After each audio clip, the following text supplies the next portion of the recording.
Vaccines are here, and this has us thinking about what the world might look like after the pandemic. This is Badger Talks. I'm Veronica Rickard. Today we're looking at the future of travel. Engineering professor Laura Elbert is with us. She's an expert on aviation security and risk management. Laura, thank you so much for joining us today. It's a pleasure to be here.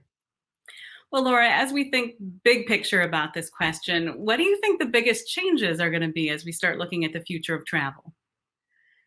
That's a great question. Several people have asked me, when is travel going back to the way it was? And I'm not sure it's going back, at least in the next couple of years, even with mass vaccination. There's a few reasons for that. One is we're just used to this new lifestyle and physical distancing, and we expect to see risk reduction measures when we travel. That gives us the confidence to want to travel either on an airplane or in public transit. The second is not everybody's going to be vaccinated for a while, and there is some risk on public transit. And some of what we've been doing, especially wearing masks and physical distancing when we can, but wearing masks is really important, especially on crowded transportation, such as subways, buses, and airplanes. And we've also been working on improving ventilation and filtration in our transit, and that will be happening where we can't see it, but that will continue to keep us safe in the future. I'm really curious about aviation, about flying again, because it's been so long for a lot of us. What do you think flying is going to look like in a post-pandemic world? Surprisingly, flying isn't as risky as you might think. The filtration in airplanes is excellent. They filter all the air every 3 minutes using very advanced filters, equivalent to what you might see in an operating room. And there have been very few outbreaks associated with flying, in part because travelers are masking up. There's more of a risk on the long haul flights where there's more than 10 hours. Now, airlines have also taken other measures like not putting passengers in the middle seat, and this has also made a difference. So going forward, it looks like flying can work and we can do it safely, and we've got a good blueprint to follow in the future. Do you think people will want to fly? There's been a lot of talk about how people have been, well, certainly during the pandemic, doing trips closer to home. Do you think people are eager to get back in the air? I do. Even since the beginning, I thought people would be quick to return. And the past is a good guide and suggests that people will return pretty quickly. It's amazing how quickly travel bounced back after September 11th.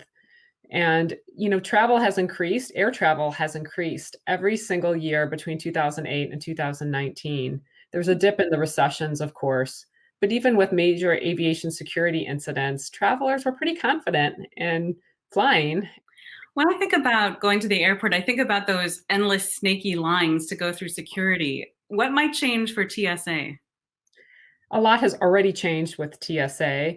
There aren't so many lines because passengers aren't flying, and we'll return to that in a second.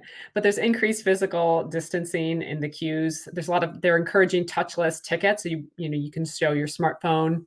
They're protecting the TSA agents, which is really important. So they have more protective equipment. They're doing a lot more disinfecting at the checkpoints. And they're also letting travelers travel with very large bottles of hand sanitizer. It used to be limited to about 3 ounces.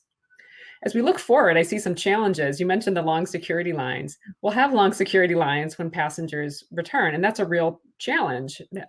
Putting all those air travelers in a cramped space at the security checkpoint that maybe doesn't have great air quality. It's kind of a recipe for disaster.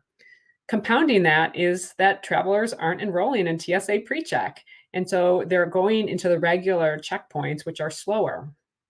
It's hard to convince someone to sign up for TSA PreCheck when nobody's traveling. So I see some long-term challenges ahead.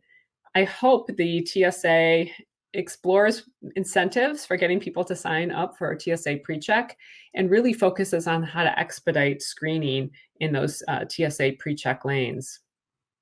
So there's a lot of change to come, a lot of what you talked about, and some things that I'm sure will surprise us. But do you think some of these changes will be for the better ultimately? Oh, definitely. I think one thing that will help is that these changes will give travelers the confidence in returning to public transportation and air travel. Seeing some of this gives us the confidence that other travelers are doing their part and that there's a system in place to protect us. Laura, thank you so much for talking today. You're welcome. If you have questions for us or topic suggestions or want to comment on this Badger Talk, send us an email at covid19update@uc.wisc.edu. And for more info, you can go to covid19.impact.wisc.edu. This is Badger Talks.